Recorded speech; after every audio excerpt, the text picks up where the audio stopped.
Gravando e... 3.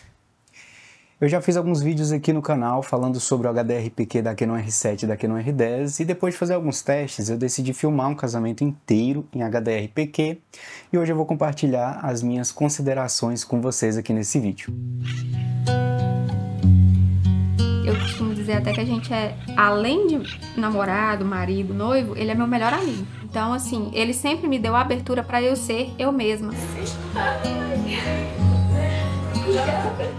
Eu trabalho pela felicidade da minha esposa. Ela é o pilar da nossa casa, né? E tudo é pra ela, né? Ela e pros meus filhos. Eu acho que todo mundo tinha que ter um amor igual a gente tem, sabe? De te completar. O Cícero me completa. Bom, pessoal, um resumo da obra. Eu filmei um casamento inteiro em 4K, 60 fps, 10 bits, 422, só para fim de teste. Meu veredito é que não vale a pena filmar todos os momentos de um casamento em 10 bits se você não tem espaço de armazenamento e poder de processamento suficiente para lidar com os arquivos gerados na Canon R7 e na Canon R10 em HDR-PQ. Se esse é seu caso, o ideal é filmar em 10 bits só aquilo que você já faz pensando na edição, como um momento em que você vai fazer um ensaio com o casal, por exemplo, ou cenas que tem uma iluminação que você não consegue controlar e você sabe que vai precisar de mais margem para corrigir aquilo na edição. Nesses momentos vale a pena, caso contrário, só 8 bits. Nesses últimos 2 meses que eu não apareci aqui no YouTube, eu filmei 4 eventos e todos eles eu filmei em HDR-PQ. Um dos casamentos que eu filmei, ele me gerou 600 GB, mais de 600 GB de arquivo e eu faço 2 backups antes de começar a editar e para isso eu preciso de um bom espaço de armazenamento, certo? E aí entra um dos problemas. Se eu tenho muitos eventos filmados e sem finalizar a edição, eu vou precisar de muito espaço para poder armazenar isso tudo antes de entregar a edição para o cliente. E aí já entra esse possível problema relacionado à quantidade de espaço de armazenamento que eu preciso ter.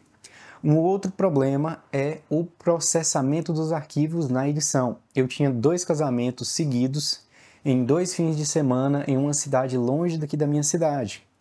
Então eu levei o notebook para adiantar a decupagem e ele não aguentou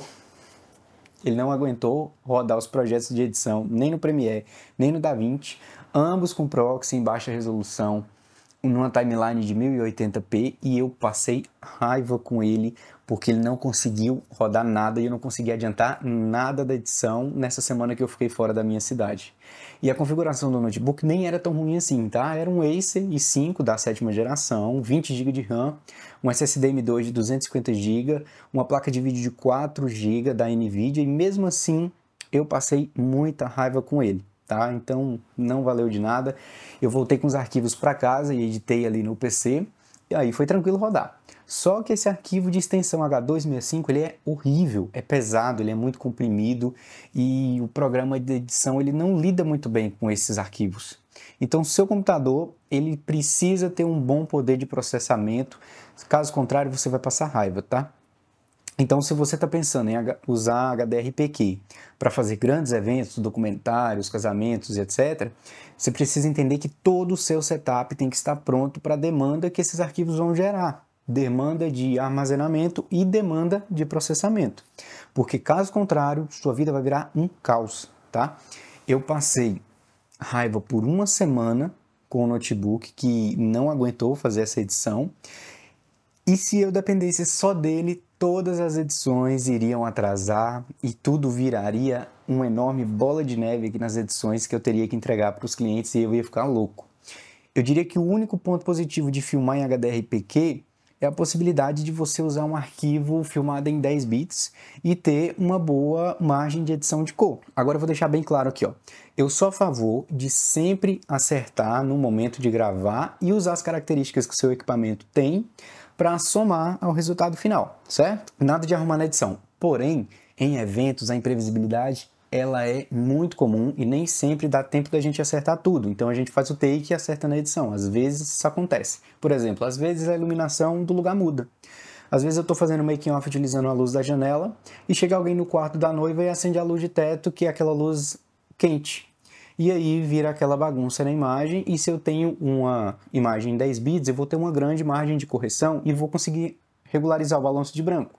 Já numa imagem de 8 bits, eu não vou conseguir regularizar essa imagem e provavelmente ela não vai ficar tão agradável de assistir. Só que esse ponto positivo, ele também vem com um ponto negativo junto. Você vai gastar mais tempo na edição das cores dessas imagens, justamente porque você vai ter mais margem.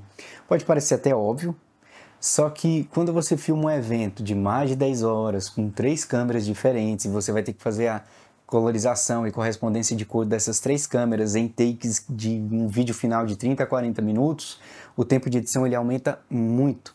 Você pode até pensar: Tá, mas isso aí é só você criar uma edição padrão da cor e copiar, ou então fazer um loot e jogar em todos. sim, eu sei, eu faço isso, mas nem sempre dá certo e sempre vai precisar de um ajuste de exposição ou de um ajuste no balanço de branco, por exemplo. Então, se tem mais pontos negativos do que pontos positivos, para que eu vou usar? Vale a pena mesmo? Eu diria que sim, vale a pena. Na minha opinião, isso vale a pena, porque todos os problemas que o HDR-PQ geram, eles podem ser resolvidos com um equipamento que tem um bom poder de processamento. E um arquivo em 10 bits tem cores muito mais vivas, tem contrastes muito mais interessantes, e o resultado final é muito mais interessante, é um resultado muito mais agradável. Tudo que vem de Deus é simples e cheio de amor. Que seja simples, mas que não perca a beleza. Que seja simples, mas que não perca o valor. Quem olhar para Dianese e Emanuel vai enxergar simplicidade e amor. E se tem uma das coisas que me incomodava nos meus trabalhos era a qualidade final das imagens gravadas, e eu senti que depois de filmar em 10 bits, as imagens melhoraram significativamente. Então, se o seu setup aguenta o tranco, se é esse o caso, seja feliz gravando em 10 bits, experimentando como eu venho fazendo. E esse foi o vídeo de hoje. Se você gostou do vídeo, já deixa seu like, se inscreva no canal, ative o sininho das notificações, e se ficou alguma dúvida é só me chamar nos comentários e eu vou ter prazer em responder você. Valeu, um abraço e fui!